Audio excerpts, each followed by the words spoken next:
ఏమండి, మీకు మేము ఒక బికినీ పంపిస్తున్నాం. ఈ బికినీ అనేది ఎందుకు పంపిస్తున్నామంటే మురళీ శర్మ గారు, హలో! అనసూయ గారికి ఈగ వాలని అని చెప్పేసి మొన్న చెప్పిర్రు క్యూట్ ఉంటదని.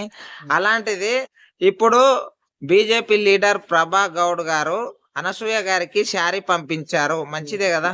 హ్మ్. దీనిపైన మీ కామెంట్స్ ఏంటి? చాలా సంతోషం అండి ప్రభాగౌడ్ గారు. హ్మ్. మీరు మా అభిమాన అనసూయ గారికి, క్యూట్ అనసూయ గారికి చీర పంపించారు. చాలా సంతోషపడుతున్నాము. ఆమె ఫ్యాన్స్ కూడా సంతోషపడ్డారు. అదే విధంగా ఆ కృతజ్ఞతతో ఏమండి, మీకు మేము ఒక బికినీ పంపిస్తున్నాం. ఈ బికినీ అనేది ఎందుకు పంపిస్తున్నామంటే స్విమ్మింగ్ చేసేటప్పుడు మీరెప్పుడైనా గోవా ట్రిప్‌కెళ్ళినా, లేదంటే ఎప్పుడైనా స్విమ్మింగ్ నేర్చుకోవాలని స్విమ్మింగ్ పూల్‌కెళ్ళినా, ఈ బికినీ అనేది ఏసుకోండి. బికినీ అనేది మీకు కన్వీనియంట్ ఉంటేనే. మీకు కనుక కంఫర్టబుల్ అనిపిస్తే, స్విమ్మింగ్ ఏదైనా నేర్చుకునే ఉద్దేశం ఉన్నప్పుడు ఈ బికినీ వేసుకోండి. చాలా కంఫర్టబుల్‌గా ఉంటుంది. అని మేము మీకు కృతజ్ఞతతో మీరు అనసూయ గారికి చీర పంపించారు కాబట్టి, మేము మీకు ఈ బికినీని పంపించడం జరుగుతుంది. సార్ ఒకటేంటి అంటే ఆమె పద్ధతిగా చీర కట్టుకొని ఒక భారత సాంప్రదాయబద్ధంగా ఉండాలని చెప్పేసి శారీ పంపించింది. అవును. మీరు ఆమె ఇప్పుడు ఒక లీడరు. అటువంటి ఆమెకు మీరు బికినీ పంపిస్తాం అనటం ఇది కరెక్ట్ అవునండి. కాదండి. ఒక రాజకీయ నాయకురాలు ఎవరైనా సారీ కట్టుకొనే ఉంటారు. వాళ్ళ యొక్క వృత్తిని బట్టి వాళ్ళ యొక్క వస్త్రధారణ అనేది ఉంటుంది. హ్మ్. ఒక రాజకీయ నాయకురాలు కాబట్టి ఈవెన్ సంధ్యారెడ్డి గారైనా ఒక చీర కట్టుకుంటుంది హుందాగా. ఎందుకంటే ఒక రాజకీయ నాయకులు కాబట్టి. హ్మ్. అదే ఒక సంధ్యారెడ్డి గారో, లేదంటే మన ఈ మేడం శోభా మేడం గారో, మీరు గనక సినిమాల్లో హీరోయిన్‌గా ట్రై చేసుంటే అప్పుడు మీకు తెలిసేది.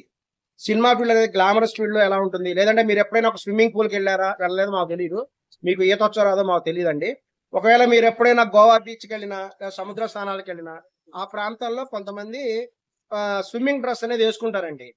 సార్ అది కాదు సార్. మీరు అసలు భారత సాంప్రదాయాలని మీరు అసలు పాటిస్తున్నారా? ఒక అయ్యగారు అయ్యుండి మీరు ఇలాంటివి సాంప్రదాయాన్ని 100% ఫాలో అవ్వండి. మేము భారతీయ సాంప్రదాయాన్ని గౌరవిస్తున్నాం. ఆ! మీకు గౌరవిస్తున్నామనే చెప్తున్నా ఇప్పటికి కూడా. మీకెందుకు అంత ఇష్టం అనసూయ గారంటే? దానికి మీరేం ఆన్సర్ ఎక్స్‌పెక్ట్ చేస్తున్నారో మాకు తెలుసండి. అనసూయ గారు కొన్ని లక్షల మందికి రోల్ మోడల్ ఆమె. ఆమె ఒక ఫెమినిస్ట్. స్త్రీల హక్కుల కోసం పోరాడుతున్నది.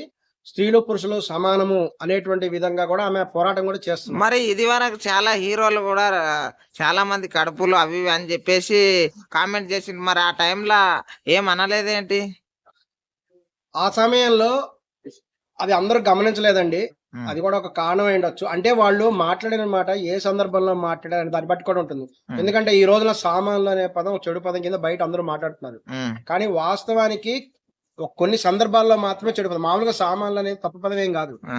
ఎవరైనా ఊరెళ్తున్నారనుకోండి, మీ సామాన్లు జాగ్రత్తగా తీసుకెళ్ళు అంటారు. సామాన్లు జాగ్రత్త అంటారు. ఆ! సో, అది తప్పు పదం గాదు. ఆ! సామాన్లు అనేటువంటిది ఒక మంచి పదమే. అందరూ ఉపయోగించదగిన పదమే. ఆ! కాపోతే శివాజీ గారు ఒక ప్రత్యేకమైన సందర్భంలో సామాన్లు చూపించడం అందం అనుకోవద్దు అనే పదం ఉపయోగించారు కాబట్టి, అక్కడ ఆ పదం తప్పుగా అట్లెట్లా అనిపించింది. అంటారు సార్ మీరు? ఇప్పుడు వాళ్ళు మామూలు 10 సందర్భాలలో 10 సామాన్లు మందిలా తప్పు పదం కాలేదు. బయటికొచ్చినప్పుడు ఒక ఆడపడుచు ఎట్లుండాలే? సాంప్రదాయంగానే ఉండాలి. నేను అందుకనే ఒక స్విమ్మింగ్ నేర్చుకునే ఉద్దేశం ఉంటే స్విమ్మింగ్ పూల్‌లో స్విమ్మింగ్ డ్రెస్ ఏసుకోవాలి.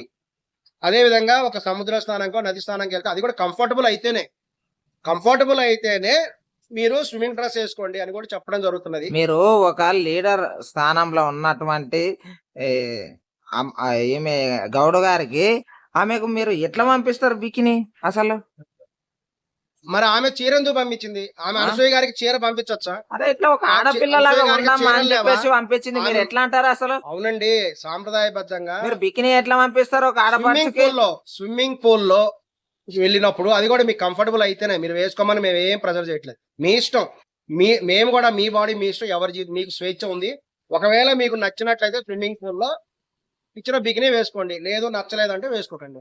మీకు పూర్తి స్వేచ్ఛ ఉంది.